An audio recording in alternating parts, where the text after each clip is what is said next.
Hello, नमस्कार, good morning, welcome back to my channel. आजच्या नवीन दिवसाच्या तुम्हाला खूप खूप शुभेच्छा. बघा ना, सकाळी टेरेसवर सहज म्हणून गेले होते, इतकं छान वातावरण बघायला मिळालं ना.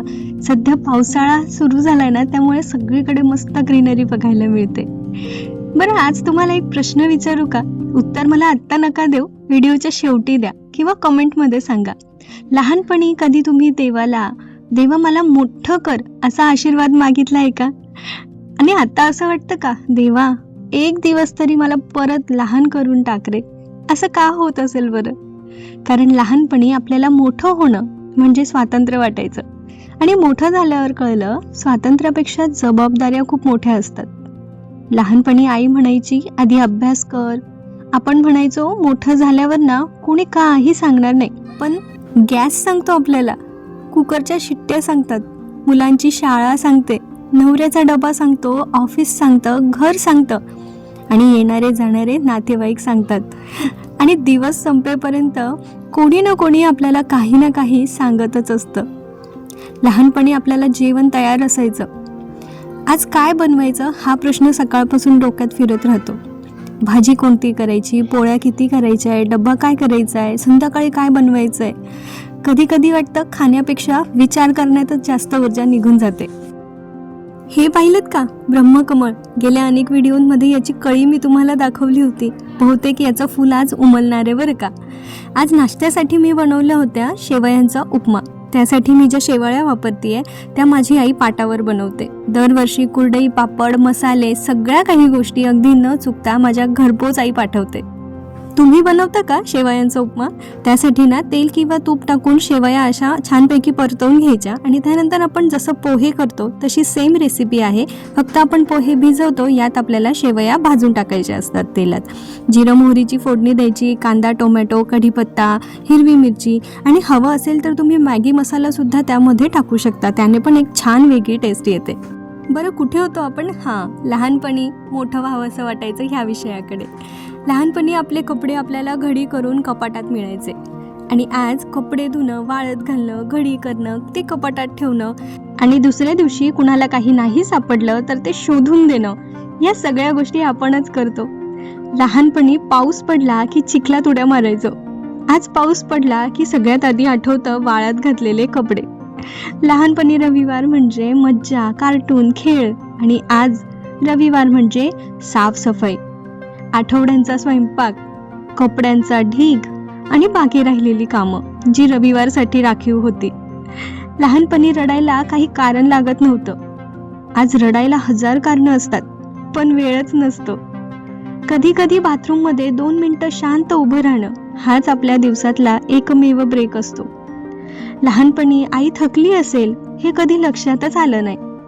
ती दिवसभर काय करते हे कधी समजलंच नाही. आज जेव्हा स्वतः आई झालो आपण तेव्हा कळतं, आणि जेव्हा घर सांभाळायला लागलो तेव्हा कळतं.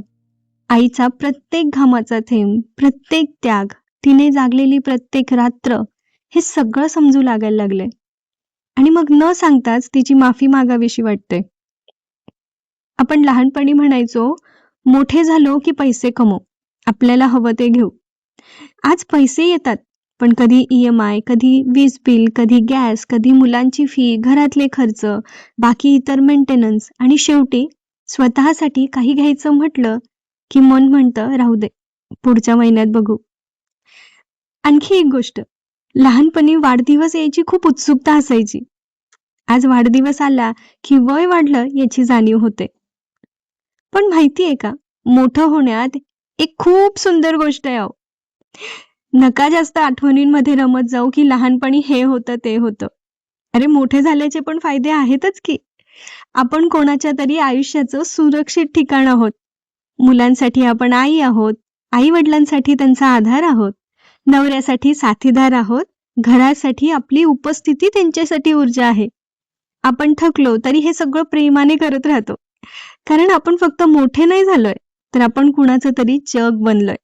सोनचाफ्याचं रोप ज्या दिवसापासून आणलंय ना, त्या दिवसापासून इतका पाऊस होत होता की मला मातीच मिळत नव्हती. आज फायनली मी ती माती आणली, आणि मग सोनचाफा मोठ्या कुंडीत ट्रान्सफर करून घेतला. इथे बघा हे चिमुकले हात माझी कशी मदत करताय. त्याने आधी हातात माती घेऊन बघितली, पण मग ती जरा चिकट होती म्हणून त्याने चमचा आणला आणि म्हणत होता की ही पूर्ण कुंडी मी या चमच्याने भरणार आहे. पण जेव्हा त्याच्या लक्षात आलं की यासाठी बऱ्यापैकी वेळ लागणार आहे आणि त्याला कार्टून पण बघायचं होतं, मग त्याने इथून दांडी मारली. मला मात्र ते काम संपवावं लागणार होतं. मी मग पूर्ण करून घेतलं, पण ह्या छोट्या हातांनी जी थोडीशी मदत मला जी केली ना, त्यामुळे हॉलच्या बाल्कनीमध्ये माझा असा काहीसा पसारा झालेला होता.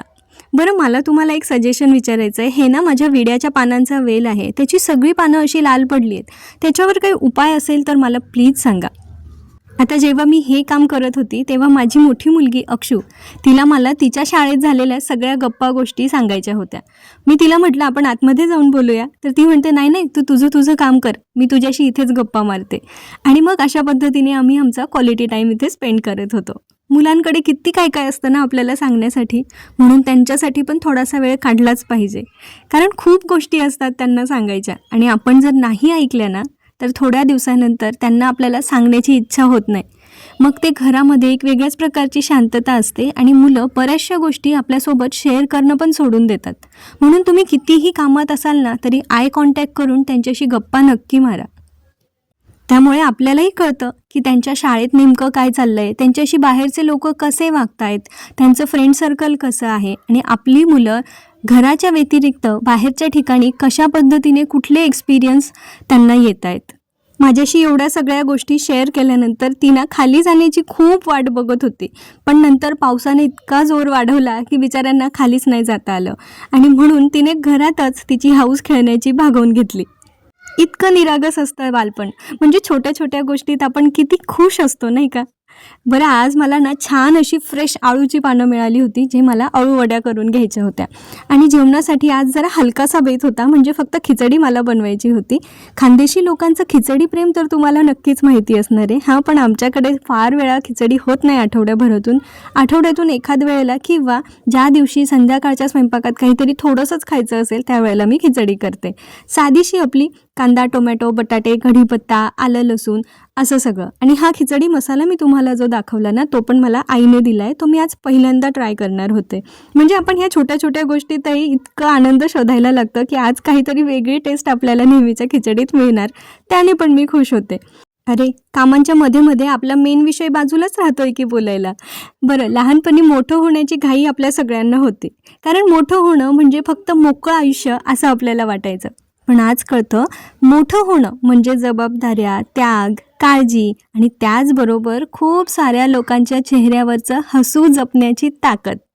म्हणून ना भूतकाळाची आठवण काढा, पण आजचं आयुष्य पण मनापासून जगा. कदाचित उद्या पण आपली मुलं हेच म्हणतील, आई मला लवकर मोठं व्हायचं आहे, आणि आपण फक्त हसून म्हणू, थोडं थांब बाळा, लहानपण पुन्हा कधी परत येत नाही. बरं, आता आपल्या रुटीनकडे वळूया. बरं, एक गंमत तुम्हाला सांगते. व्लॉगर म्हणून जेव्हा आपण काही गोष्टी शूट करतो ना त्यावेळेला इतका नंतर काही गोष्टींचा पश्चाताप होतो. आता ही अळूवडीची रेसिपी मी तुमच्यासोबत शेअर करत होती. छानपैकी मी इथे तांदळाचं पीठ, थोडंसं डाळीचं पीठ असं घेतलं, त्यामध्ये जिरं ओव्याची पूड टाकली, हळद टाकलं, मीठ टाकलं आणि थोडंसं तिखट टाकलं. त्यानंतर मी चिंचेचं जे पाणी बनवलं होतं ना ते मी आधी याच्यामध्ये टाकलं, कारण मला असं वाटलं की इतर पाणी दुसरं टाकलं तर ते पातळ होईल, म्हणून मग मी ते यामध्ये टाकून घेतलं आणि छानपैकी त्याचं एक बॅटर बनवून घेतलं. आणि नंतर जे अळूची पानं होती ना त्यांना तुम्ही काय करा, ताटावर ठेवून आहे ना धुवून स्वच्छ झाल्यानंतर ताटावर ठेवायचं आणि त्यानंतर त्यांना लाटणं एकदा फिरवून घ्यायचं त्यांच्यावरून, म्हणजे त्यांची जी देठं असतात ना ती प्रेस होऊन जातात आणि मग खाताना ते छान लागतात. आता ही सगळी रेसिपी मला तुमच्यासोबत खरं तर शेअर करायची होती, पण कधी कॅमेरा बंद झाला मला कळलंच नाही आणि बाकीचं काही शूट झालंच नाही. नंतर मग मी छानपैकी अळूवड्या अशा तळून घेतल्या आणि बघा रात्री 11:15 वाजता हे ब्रह्मकमळ पूर्णपणे उमललेलं होतं. म्हटलं चला तुम्हाला पण त्याचं जरा दर्शन घडवून देऊया.